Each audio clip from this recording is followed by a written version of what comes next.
হাই বন্ধুসকল, মোৰ অসমীয়া লৰা ইউটিউব চেনেলটোলৈ আপোনালোকক স্বাগতম জনালোঁ।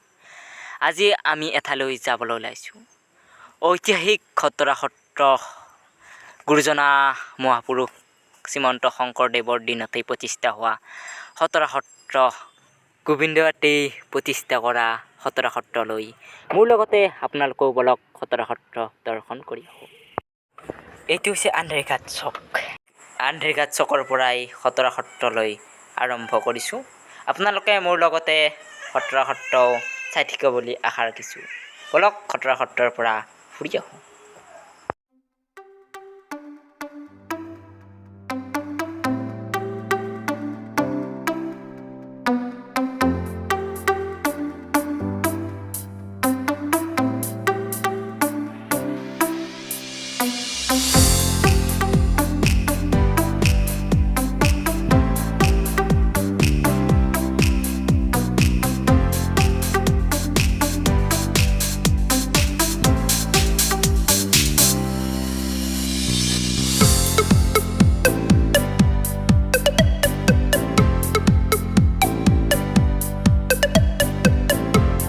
আমি বৰ্তমান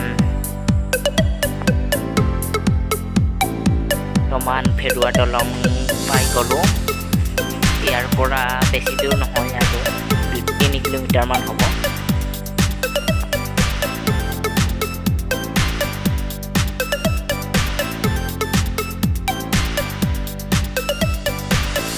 ফাইনেলি আমি ঐতিহাসিক খটৰা সত্ৰ পাই গ'লোঁ।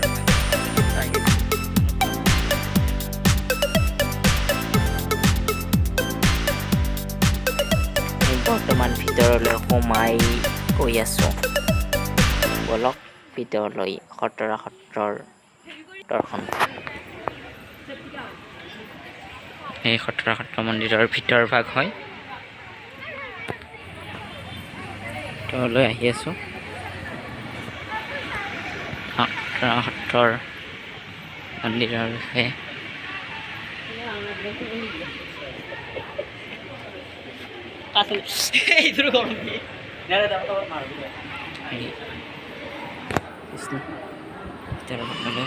চেষ্টা কৰিছোঁ।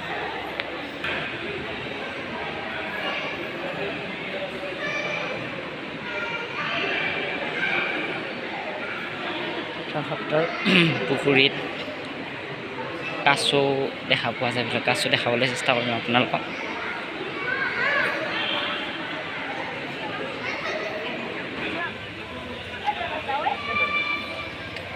এইটো কাছও হয়।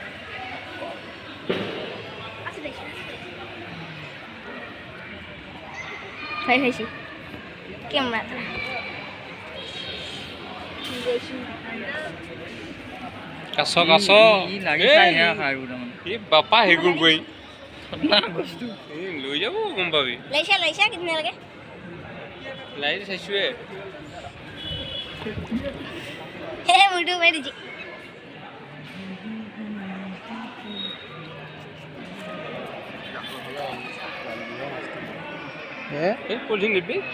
খটৰা সত্ৰৰ নামঘৰৰ বিষয়ে মই ককাৰ পৰা অলপমান শুনিব বিচাৰিছোঁ। খটৰা সত্ৰ 1948 খ্ৰীষ্টাব্দত প্ৰতিষ্ঠা কৰিছিল। সেইখিনিকে তেনেকৈ আজিলৈকে মানুহে বিচাৰি আছে, পাইছে বস্তু বাবে।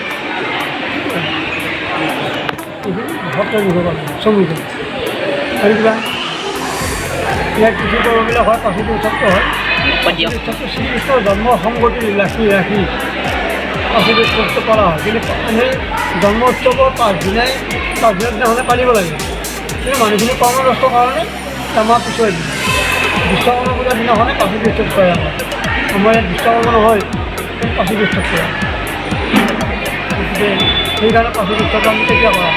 পাছত উৎসৱত আগদিনাখন বোম বুলি কয়, পানী তোলে। যেনেকৈ বিয়াৰ পানী তোলা হয়, শ্ৰাদ্ধৰ পানী জ্বলায়, তেনেকৈ আমৰ পানী জ্বলায়। এই বৰপুজৰ পানী আনি সেই পানী দধি মতা খালত ঢালে, ঢালি ৰাতি দধি মঠে। আকৌ পিছদিনাখন পাছৰ দিনাখন 31 বিশ্বকৰ্মা পূজাৰ দিনাখন দুপৰীয়া দধি মঠে। দধিদিনীয়া কাৰ্যসূচী মেইন। তাৰপৰা এনেই আজিকালি অলপমান দীঘলীয়া হয়, এতিয়া থাকে কাৰণে 5 দিনীয়া হয়। এনেই কাৰ্যসূচী আমাৰ দুদিনীয়া। সেনেকুৱা পাঁচি উৎসৱ আমাৰ ইয়াত দৌল উৎসৱ হয় যেনে ফাকুৱা কিন্তু ফাকুৱা উৎসৱটো ডাঙৰকৈ পতা হয় ইয়াত মানে ক'ভিডৰ কাৰণে সীমিত হৈছে এই বছৰ এনে ডাঙৰ উৎসৱ আমাৰ তিনিটা কাৰ্য হৈছে দৌল উৎসৱটো তাৰপৰা তিথিকেইটা হয় শংকৰদেৱ মাধৱদেৱ গোবিন্দটো তিথিকেইটা আমাৰ ইয়াত হয় পালন হয় বিহু তিনিটা পালন হয় হ'ল খতৰা সত্ৰৰ পৰা আমি বিদায় ল'লোঁ মোৰ ইউটিউব চেনেল অসমীয়া ল'ৰাটো আপোনালোকে ভিডিঅ'টো চাব আপোনালোকে ইউটিউব চেনেলটো ছাবস্ক্ৰাইব কৰিব লাইক কৰিব আৰু শ্বেয়াৰ কৰিব আৰু ঘণ্টি বাটনটো ক্লিক কৰি দিব